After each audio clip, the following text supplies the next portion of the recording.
भारत खंडे में आपका स्वागत है। महादेव सबका कल्याण करें। हमसे तमाम लोग पूछते हैं कि पितृदोष क्या है, और कुछ कुंडली तो मेरे पास आती है तो उसमें पूछा जाता है कि गुरुजी पितृदोष की कुंडली तो नहीं है ये, और किसी पंडित जी ने मुझे बता दिया है कि पितृदोष है। तो जब कुंडली में नहीं है तो पितृदोष कैसे हुआ? तो प्रश्न तो अपनी जगह पे सही है। ऐसा होता भी है, जो पंडित जी बताते हैं कि पितृदोष कुंडली में नहीं है लेकिन पितृदोष है, तो वो अपनी जगह पे सही बोलते हैं। लेकिन जो लोग मुझसे पूछते हैं उनके प्रश्नों का उत्तर मैं आज इस वीडियो के माध्यम से देना चाहूँगा कि आखिर ये क्या भला है पितृदोष? क्या पितृदोष सही में व्यक्ति को प्रभावित करती है? क्या पितृदोष जीवन में परेशानियों को जन्म देती है? क्या पितृदोष विवाह में देरी पैदा करती है या विवाह में रुकावट पैदा करती है? क्या पितृदोष किसी भी व्यक्ति के जीवन में परिवार के अंदर मनमुटाव, झगड़े, विवाद पैदा करती है? क्या पितृदोष आर्थिक स्थितियों को भी गंभीर बनाती है? ये प्रश्न लोगों के दिलो दिमाग में अक्सर आते रहते हैं, और जब ये बताया जाता है कि किसी व्यक्ति को पितृदोष है तो लोग भयभीत भी हो जाते हैं। तो आज उसी भय को मैं समाप्त करने के लिए वीडियो बना रहा हूं।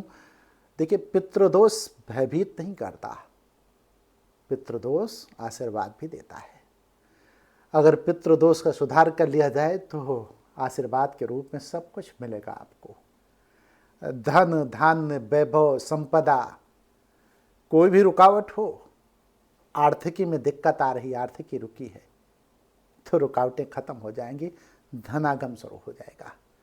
विवाह नहीं हो रहा है, बाधा खड़ी है, विवाह, तमाम लोग आपके पास प्रस्ताव लेकर के आने लगेंगे। तो इसलिए मैं कहता हूं कि पितृदोष को समझना जरूरी है, और पितृदोष को अगर सही से उपाय उसका किया जाए तो आशीर्वाद बन जाएगा। इसी बात को मैं बताना चाहता हूं। यह है क्या पितृदोष? अतृप्त ऊर्जा होती है। जब आप जन्म लेते हैं तो माता पिता सिर्फ शरीर नहीं देते आपको, आपके पितर, आपके पूर्वज सिर्फ शरीर नहीं देते जो जा चुके हैं, वो सारी चीज़ें देते हैं जो उनके मनोभाव में, मतलब उनके अंदर होता है। अतृप्त इच्छाएं भी आपको देके जाती हैं, और डीएनए से आपको मिलता है। और जब वो अतृप्त इच्छाएं ले करके जाते हैं तो वही इच्छाएं आपको दे जाते हैं ऊर्जा के रूप में। उसको हम कहते हैं अतृप्त ऊर्जा, उसको हम कहते हैं अधूरी इच्छा। तो जब कोई अधूरी इच्छा हमारे पूर्वजों की होती है, वो पूरी नहीं हो रही होती है, तो उसी की वजह से वो चाहते हैं कि हमारी पूरी इच्छा, जो भी अधूरी इच्छा है, वो पूरी हो जाए।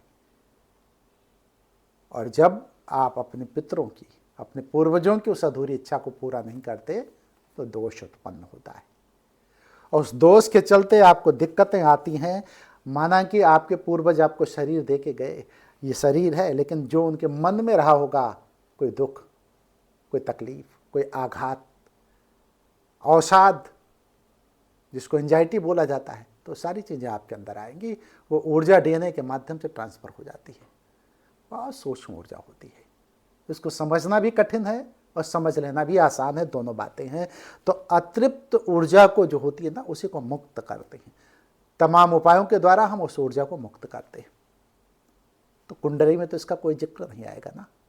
कुंडली में तो ये बात नहीं बताई जाएगी कि अतृप्त ऊर्जा कैसे हुई। कुंडली में बात तो नहीं बताई जाएगी कि उस ऊर्जा को कैसे मुक्त करें। लेकिन जब कुंडली देखेंगे तो कुछ लोगों के कुंडली में भी पितृदोष होता है। हमारे यहाँ पूर्वजों का घर, पितरों का घर 9वां घर माना जाता है। तो 9वें घर में अगर कोई भी पाप ग्रह की ऊर्जा काम कर रही है, या पाप ग्रह से 9वां घर अगर पीड़ित है, तो पितृदोष है। अब इसको आप समझिए थोड़ा सा। 9वां घर मैंने बताया कि वो पितरों का घर है, आत्मा का कारक भी होता है। और नवे घर में अगर राहु केतु शनि की दृष्टि पड़ रही या उससे वो पीड़ित है नवा घर, तो पितृदोष निश्चित तौर पे है। तो उसका भी उपाय करके हम पितृदोष से बच सकते हैं। और फिर देखिए कुछ ग्रह स्थितियाँ ऐसी होती हैं, और तमाम ग्रह स्थितियाँ हैं, उसको सबको तो मैं 10 मिनट की वीडियो में नहीं ले पाऊंगा, लेकिन कुछ चीज़ें मैं बता दूं आपको। जैसे अगर सूर्य राहु और केतु की युति हो जाए, युति का क्या अर्थ है? युति देखिए एस्ट्रोलॉजी की भाषा में या फिर युति को कहते हैं कि एक ही जगह पे जोड़े के रूप में बैठ जाना, एक ही घर में बैठ जाना। जैसे अगर सूर्य राहु केतु तीनों ग्रह एक ही घर में बैठ गए, तो अगर एक ही घर में बैठे हैं तो प्रबल पितृदोष है ये। आप लोग ध्यान से सुनिएगा, अगर आपकी कुंडली में एक ही घर में राहु केतु और शनि तीनों बैठ गए हैं, सूर्य शनि नहीं है, सूर्य राहु केतु बैठ गए हैं, तो प्रबल पितृदोष है। इसका उपाय तो आपको करना होगा, नहीं तो आप भी अवसाद में चले जाओगे, एंजाइटी में चले जाओगे, पीड़ा में चले जाओगे, दर्द में चले जाओगे, तकलीफ़ों में चले जाओगे। आपके घर में झगड़े झंझट मारपीट शुरू हो जाएंगे, आपस में मनमुटाव रहेगा, परिवार में एक दूसरे से जलन रहेगा, कहीं भी जो है कोई चीज़ अच्छी नहीं हो पा रही होगी। आपके परिवार में जो भी विवाह बंधन में बनने की स्थिति में आ गए होंगे, उम्र हो गई होगी, उनका विवाह रुक जाएगा, चाहे भाई का हो चाहे बहन का हो। किसी माँ बाप के बेटे का अगर कोई भी विवाह बंधन नहीं हो रहा है, अगर पितृदोष है, तो निश्चित तौर पर पितृदोष के चलते विवाह में रुकावट आ जाएगी या देरी हो जाएगी, इसमें कोई संशय नहीं है। कलह तनाव की स्थिति आपके घर में बनी रहेगी। तो अगर ये प्रबल पितृदोष के लक्षण हैं, अब इससे नीचे जब आप आएंगे तो जैसे गुरु और राहु की युति हो जाए, युति का मैंने मतलब बता दिया है। युति का मतलब होता है कि दो ग्रह आपस में एक जगह पे बैठ गए हों।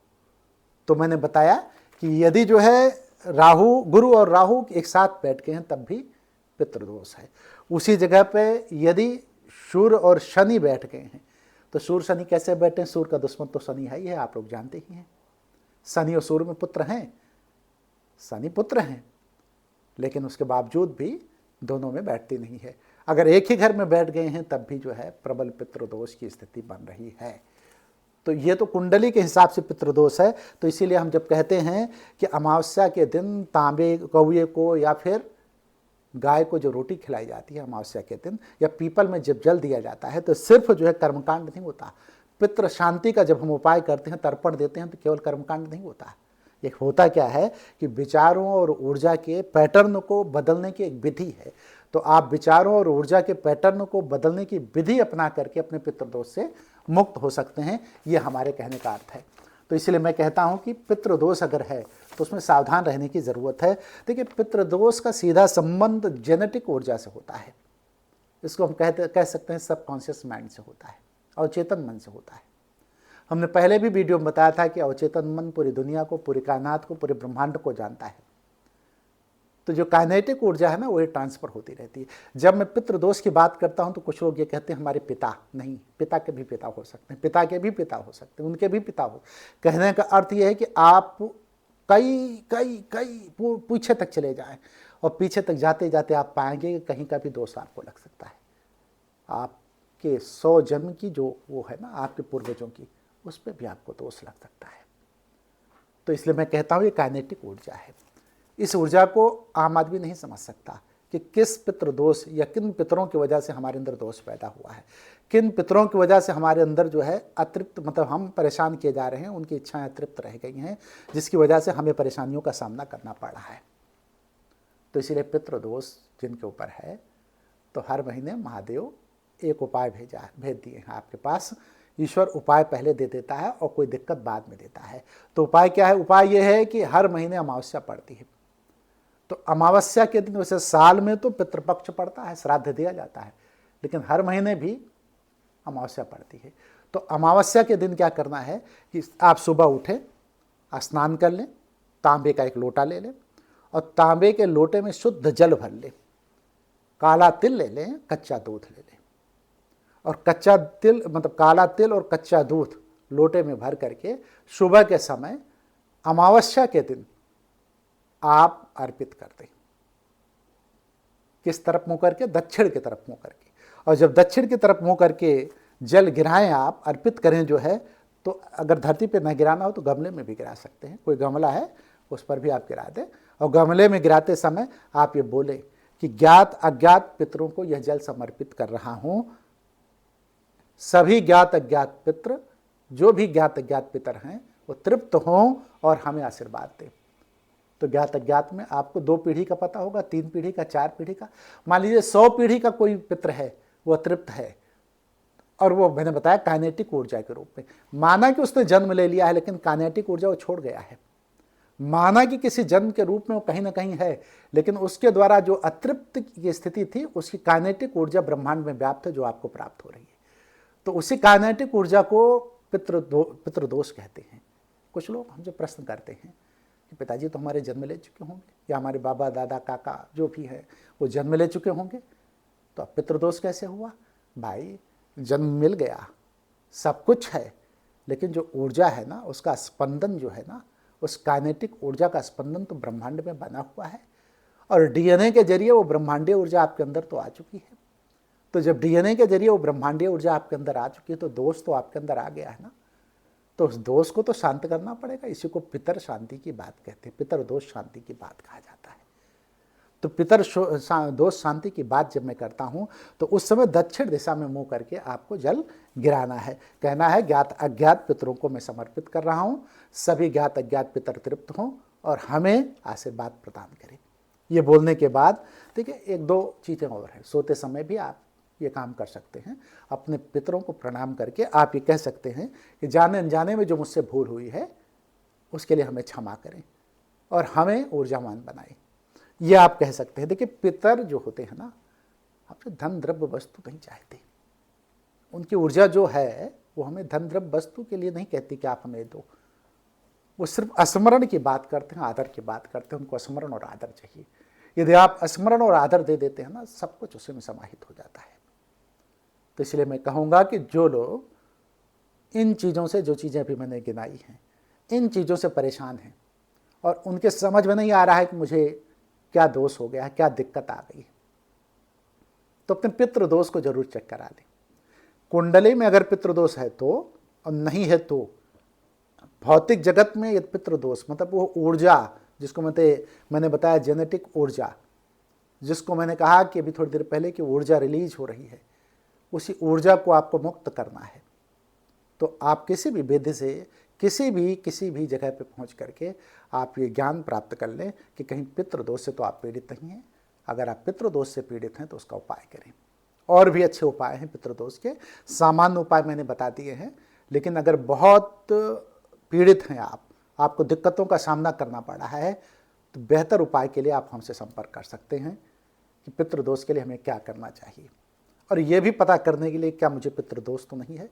अगर पितृदोष है तो उसके लिए भी आप हमसे संपर्क कर सकते हैं हमारे मोबाइल नंबर पे। इसके साथ मैं वीडियो को समाप्त करूंगा। आप कमेंट बॉक्स में एक चीज़ हमें बताएं कि जो दिक्कतें अभी मैंने बताई हैं, जो दिक्कतें मैंने कही हैं, क्या उन दिक्कतों से आप पीड़ित तो नहीं हैं। अगर पीड़ित हैं तो एक बार पितृदोष पे भी अपनी नज़र दौड़ाएं, और यदि पितृदोष है तो उसका उपाय करें। मैं आपसे कहूँगा, हर हर महादेव।